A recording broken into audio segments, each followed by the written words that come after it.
दोषी कौन? जैसे ही बुधुआ पर गांव के लड़कों की नजर पड़ी, सभी चिल्लाने लगे, भाग रे, और सभी अपने अपने घर की तरफ भाग पड़े।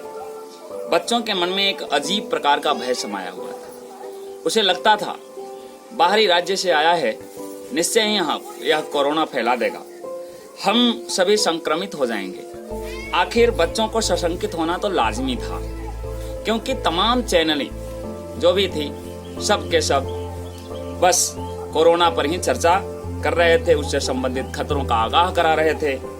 तो यही कारण था कि बच्चों के मन में एक अजीब भय समाया हुआ था।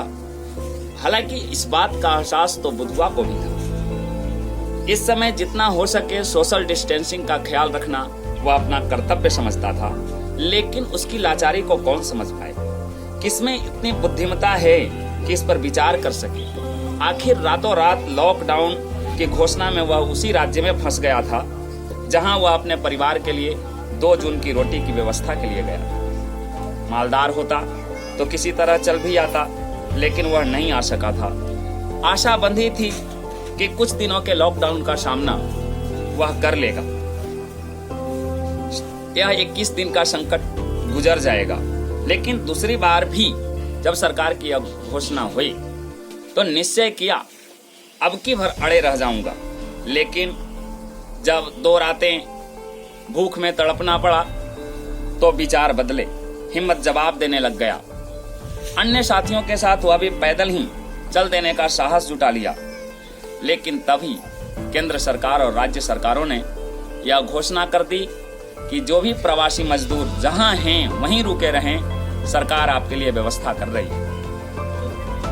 हालांकि 48 घंटे बाद 4 रोटी और कुछ सब्जी के साथ सरकार की वह व्यवस्था सुखिया के पास पहुंची। दोनों हाथों से उस भोजन को ऐसे पकड़ा जैसे नारायण के चरण हो, जिसे पकड़कर स्वर्ग तो जाया ही जा सकता है।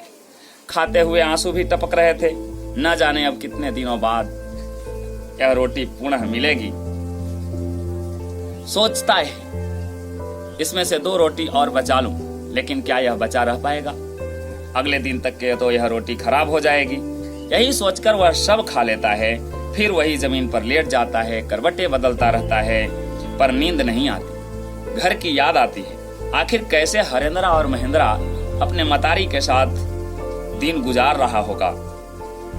हालांकि 3 महीने की फ्री राशन उसे कुछ संतोष दे गया था, लेकिन डर लगता था आखिर बच्चा है, कहीं गिर गया, चोट लग गई तो दवाई के पैसे कहां से आएंगे?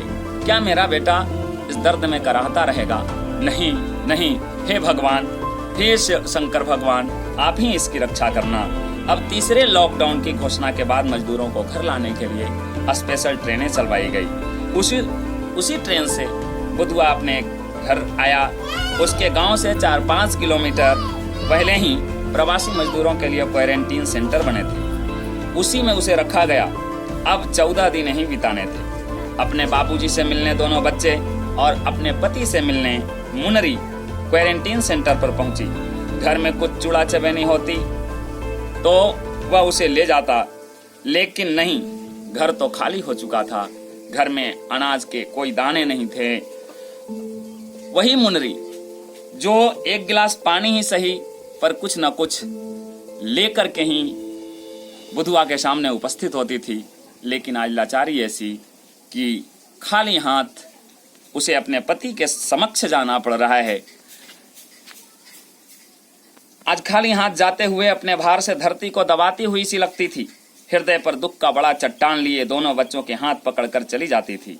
क्वारंटीन सेंटर के नियमों का पालन करते हुए दूर से ही मिले सभी बेटवा को देखकर बुधवा की आंख में समुद्र उमड़ पड़ा।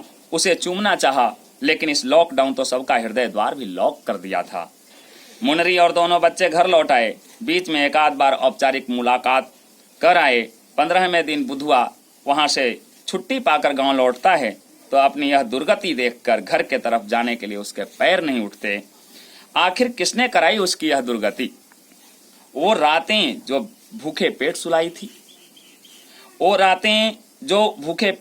थी, या अपनों की चिंता, या फिर वे व्यवस्थाएं जो कोरोना से निपटने के लिए हर बार नए तरीके से बन रही थी।